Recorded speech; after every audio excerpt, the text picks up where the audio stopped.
Hello friends, welcome to my channel Tunga Pakashale. ಯಾರು ಹೊಸದಾಗಿ ನನ್ನ ಚಾನಲ್ ನೋಡ್ತಾ ಇದ್ದೀರಾ, ಪ್ಲೀಸ್ ಸಬ್ಸ್ಕ್ರೈಬ್ ಮಾಡ್ಕೊಳ್ಳಿ. ಪಕ್ಕದಲ್ಲೇ ಇರೋ ಬೆಲ್ಲೈಕನನ್ನು ಕ್ಲಿಕ್ ಮಾಡಿ. ಫ್ರೆಂಡ್ಸ್, ಇವತ್ತೊಂದು ಸ್ಪೆಷಲಾಗಿ ಒಂದು ರಸಮ್ ಮಾಡೋಣ. ಈಗ ನುಗ್ಗೆಕಾಯಿ ಅಂದರೆ ಸಾಂಬಾರು, ಫ್ರೈ ಎಲ್ಲ ತಿಂದೇ ಇರ್ತೀವಿ. ಇದು ನುಗ್ಗೆಕಾಯಿ ರಸಮ್ ತುಂಬಾ ಚೆನ್ನಾಗಿರುತ್ತೆ ಫ್ರೆಂಡ್ಸ್. ಒಂಥರ ಡಿಫ್ರೆಂಟ್ ಆಗಿದ್ರು ಸಖತ್ತಾಗಿರುತ್ತೆ. ವೈಟ್ ರೈಸ್ಗಂತೂ ತುಂಬಾ ಚೆನ್ನಾಗಿರುತ್ತೆ. ಇದನ್ನು ಹೇಗೆ ಮಾಡೋದು ಅಂತ ನೋಡೋಣ ಬನ್ನಿ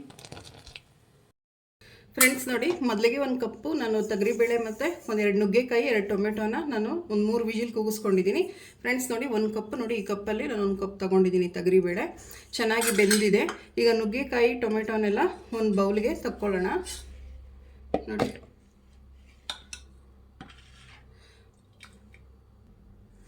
ಫ್ರೆಂಡ್ಸ್ ನೋಡಿ, ಇದು ಸ್ವಲ್ಪ ಆರಿ ತಣ್ಣಗಾಗಲಿ ಫ್ರೆಂಡ್ಸ್. ಒಂದು ಸ್ವಲ್ಪ ಬಿಸಿ ಇದ್ದಾಗಲೇ ಬೇಳೆನ ಈ ರೀತಿ ಮ್ಯಾಶ್ ಮಾಡ್ಕೊಂಬಿಡಿ. ಚೆನ್ನಾಗಿ ಮ್ಯಾಶ್ ಮಾಡ್ಕೊಬೇಕು. ಒಂದು ಸೌಟಲ್ಲೇ ಮಾಡಿ ಆಗುತ್ತೆ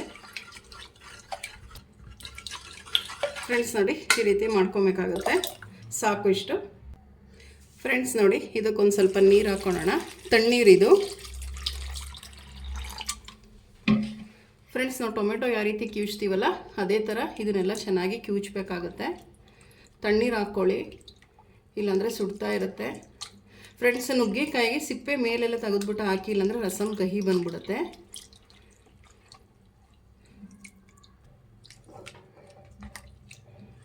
ಫ್ರೆಂಡ್ಸ್. ಇದೇನು ಒಟ್ಟು ಬಂದಿರುತ್ತೆ ಇದಷ್ಟೇ ಎಸ್ದು ಬಿಡಿ, ಸಾಕು.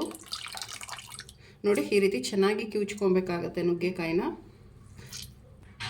ಫ್ರೆಂಡ್ಸ್. ನೋಡಿ, ಸಾಕು ಇಷ್ಟು ಫ್ರೆಂಡ್ಸ್. ನೋಡಿ, ಒಂದು ಮಿಕ್ಸಿ ಜಾರ್ ತೊಗೊಂಡಿದ್ದೀನಿ. ಒಂದು 3 ಟೇಬಲ್ ಸ್ಪೂನ್ ಅಥವಾ ಒಂದು 2 ಟೇಬಲ್ ಸ್ಪೂನ್ ಸಾಕು ಫ್ರೆಶ್ ತೆಂಗಿನಕಾಯಿ ತುರಿ ಹಾಕ್ಕೊತಾ ಇದ್ದೀನಿ. ನೋಡಿ, 1 ಟೇಬಲ್ ಸ್ಪೂನ್ ಅಷ್ಟು ರಸಮ್ ಪುಡಿ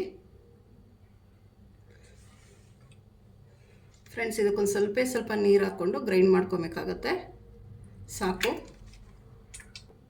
ಫ್ರೆಂಡ್ಸ್. ನೋಡಿ, ಈ ರೀತಿ ನುಣ್ಣಗೆ ಗ್ರೈಂಡ್ ಮಾಡ್ಕೊಬೇಕಾಗತ್ತೆ. ಈಗ ರಸಮ್ಗೆ ಒಗ್ಗರಣೆ ಹಾಕ್ಕೊಳ್ಳೋಣ. ಒಂದು ಪಾತ್ರೆ ಬಿಸಿಗೆ ಇಟ್ಟಿದ್ದೀನಿ. 1 ಟೇಬಲ್ ಸ್ಪೂನ್ ಆಗುವಷ್ಟು ಎಣ್ಣೆ ಹಾಕ್ಕೊತಾ ಇದ್ದೀನಿ. ಎಣ್ಣೆ ಬಿಸಿಯಾಗಿದೆ. ಒಂದು ಸ್ವಲ್ಪ ಸಾಸಿವೆ ಹಾಕ್ತಾಯಿದ್ದೀನಿ. ಒಂದು ಸ್ವಲ್ಪ ಜೀರಿಗೆ, 1-2 ಬ್ಯಾಡಿಗೆ ಮೆಣಸಿನ್ಕಾಯಿ ಹಾಕ್ತಾಯಿದ್ದೀನಿ. 1 ಗೆಡ್ಡೆ ಬೆಳ್ಳುಳ್ಳಿನ ಸಿಪ್ಪೆ ಸಮೇತನೇ ಕುಟ್ಟಿಟ್ಕೊಂಡಿದ್ದೀನಿ. 1 ಗರಿ ಕರಿಬೇವು ಮಿಕ್ಸ್ ಮಾಡಿದ್ದೀನಿ.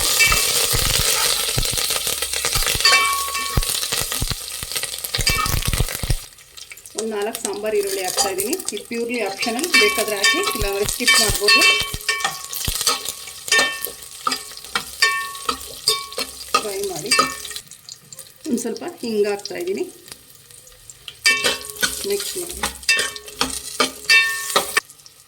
ಖಾರಕ್ಕೆ ಹಸಿಮೆಣ್ಸಿನ್ಕಾಯಿ ಹಾಕ್ತಾಯಿದ್ದೀನಿ. ನಿಮಗೆ ಖಾರಕ್ಕೆ ಎಷ್ಟು ಬೇಕು ನೋಡಿ ಹಸಿಮೆಣ್ಸಿನ್ಕಾಯಿ ತಗೊಳ್ಳಿ. ಮಿಕ್ಸ್ ಮಾಡಿ ಫ್ರೆಂಡ್ಸ್. ನೋಡಿ, ಸಾಕು ಇಷ್ಟು. ನೋಡಿ, ಈರುಳ್ಳಿ ಎಲ್ಲ ಎಷ್ಟು ಬೇಗ ಬೇಯಿತು ಫ್ರೆಂಡ್ಸ್. ಇದು ಆಪ್ಷನಲ್, ಬೇಕಾದರೆ ಹಾಕ್ಬೋದು, ಇಲ್ಲ ಸ್ಕಿಪ್ ಮಾಡ್ಬೋದು ಫ್ರೆಂಡ್ಸ್.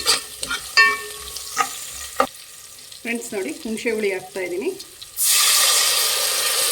ಒಂದು ಅರ್ಧ ನಿಂಬೆಹಣ್ಣು ಗಾತ್ರದಷ್ಟು ಸಾಕು ಫ್ರೆಂಡ್ಸ್, ಜಾಸ್ತಿ ಬೇಡ. ಟೊಮೆಟೊ ಹಾಕಿರ್ತೀವಿ. ಮಿಕ್ಸ್ ಮಾಡಿ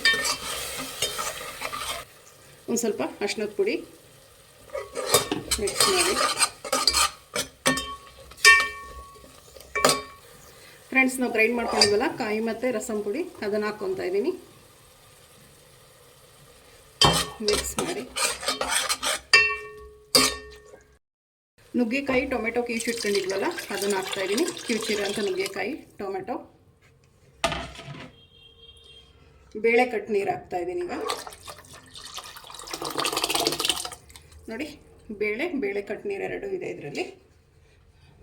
ಮಿಕ್ಸ್ ಮಾಡಿ ಫ್ರೆಂಡ್ಸ್. ಇದು ತುಂಬಾ ಚೆನ್ನಾಗಿರುತ್ತೆ ಅಂತಲೇ ಹೇಳ್ಬೋದು. ಒಂಥರ ಡಿಫ್ರೆಂಟಾಗಿ ಸಖತ್ತಾಗಿರುತ್ತೆ ನುಗ್ಗೆಕಾಯಿ ರಸಮ್. ಇದು ಒಮ್ಮೆ ಟ್ರೈ ಮಾಡಿ ಫ್ರೆಂಡ್ಸ್. ನೋಡಿ, ರುಚಿಗೆ ತಕ್ಕಷ್ಟು ಉಪ್ಪು, ಒಂದು ಅರ್ಧ ಟೇಬಲ್ ಸ್ಪೂನ್ ಅಷ್ಟು ತೆಂಗಿನ ತುರಿ ಹಾಕ್ತಾಯಿದ್ದೀನಿ. ಮಿಕ್ಸ್ ಮಾಡಿ ಫ್ರೆಂಡ್ಸ್. ಇದೊಂದು ಕುದಿ ಬರಲಿ ಫ್ರೆಂಡ್ಸ್. ನೋಡಿ, ಮಳ್ತಾ ಇದೆ, ಸಾಕು ಇಷ್ಟು ಮಳ್ಳಿದ್ರೆ. ಒಂದು 2ರಿಂದ 3 ಕುದಿ ಬಂದರೆ ಸಾಕು ಫ್ರೆಂಡ್ಸ್. ಈಗ ಲಾಸ್ಟಿಗೆ ಒಂದು ಸ್ವಲ್ಪ ಕೊತ್ತಂಬರಿ ಸೊಪ್ಪು ಹಾಕ್ಕೊಳ್ಳೋಣ ಫ್ರೆಂಡ್ಸ್. ನೋಡಿ, ರೆಡಿ ಆಯಿತು ನುಗ್ಗೆಕಾಯಿ ರಸಮ್. ಈಗ ಡಿಶ್ ಔಟ್ ಮಾಡ್ಕೊಳ್ಳೋಣ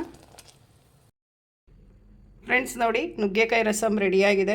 ತುಂಬಾ ಚೆನ್ನಾಗಿರುತ್ತೆ ಅಂತಲೇ ಹೇಳ್ಬೋದು. ಬಿಸಿ ಅನ್ನಕ್ಕಂತೂ ಸೂಪರಾಗಿರುತ್ತೆ ಫ್ರೆಂಡ್ಸ್. ನೀವು ಒಮ್ಮೆ ಟ್ರೈ ಮಾಡಿ. ಫ್ರೆಂಡ್ಸ್, ನಿಮಗೆ ವಿಡಿಯೋ ಒಂದು ಸ್ವಲ್ಪನಾದರೂ ಇಷ್ಟ ಆದರೆ ಫ್ರೆಂಡ್ಸ್ ಆ್ಯಂಡ್ ಫ್ಯಾಮಿಲಿ ಮೆಂಬರ್ಸ್ಗೆ ಶೇರ್ ಮಾಡಿ. ಪ್ಲೀಸ್ ನಮ್ಮ ಚಾನಲ್ನ ಸಬ್ಸ್ಕ್ರೈಬ್ ಮಾಡಿ, ಪಕ್ಕದಲ್ಲೇ ಇರೋ ಬೆಲ್ಲೈಕನನ್ನು ಕ್ಲಿಕ್ ಮಾಡಿ. ನಾನು ಯಾವುದೇ ವಿಡಿಯೋ ಅಪ್ಲೋಡ್ ಮಾಡಿದ್ರೆ ನೋಟಿಫಿಕೇಷನ್ ಬರುತ್ತೆ. Thank you for watching. ಮುಂದಿನ ವಿಡಿಯೋದಲ್ಲಿ ಭೇಟಿಯಾಗೋಣ. ನಮಸ್ಕಾರ.